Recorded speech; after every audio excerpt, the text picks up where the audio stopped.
Hello అండి. ఈరోజు మా ఇంట్లో ఏం కూర తెలుసా? కోడికాలు కూర.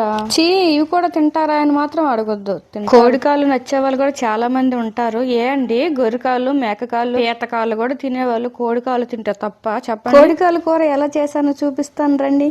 కాలు గోలు కట్ చేసి నీట్ గా కడుక్కొని ఉడకబెట్టుకుని పక్కన పెట్టుకోవాలి. ఒక కొబ్బరి చెక్క తీసుకొని మిక్సీ పట్టుకొని పాలు తీసుకుని పక్కన పెట్టుకోవాలి. స్టవ్ వెలిగించి కడాయి పెట్టి 3 స్పూన్ల ఆయిల్ వేసుకోవాలి. ఆయిల్ వేడయ్యాక 3 ఉల్లిపాయలు సన్నగా కట్ చేసుకుని వేసుకొని వేయించుకోవాలి. ఉల్లిపాయ వేగాక స్పూనున్నర అల్లం వెల్లుల్లి పేస్ట్ వేసి వేయించుకోవాలి పచ్చివాసన పోయే వరకు.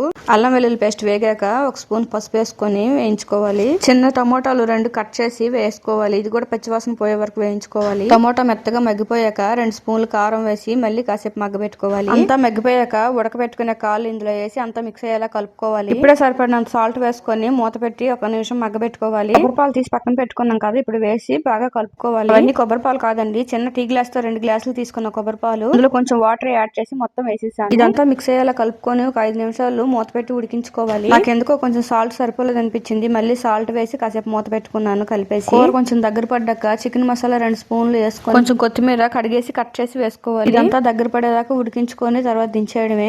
మీకు ఏమైనా మసాలాలు కావాలంటే వేసుకోండి. కర్రీ ఎంత దగ్గర పడితే చాలండి. చూడండి గ్రేవీ ఎంత వచ్చింది. కర్రీ అయితే చాలా బాగుంది. ఒకసారి ఇలా ట్రై చేసి చూడండి. నచ్చిన వాళ్ళు కూడా తింటారు. స్టవ్ ఆఫ్ చేసి మూత పెట్టేయడమే. నా వీడియోస్ మీకు నచ్చినట్టయితే లైక్ చేయండి. ఉంటాను, బాయ్.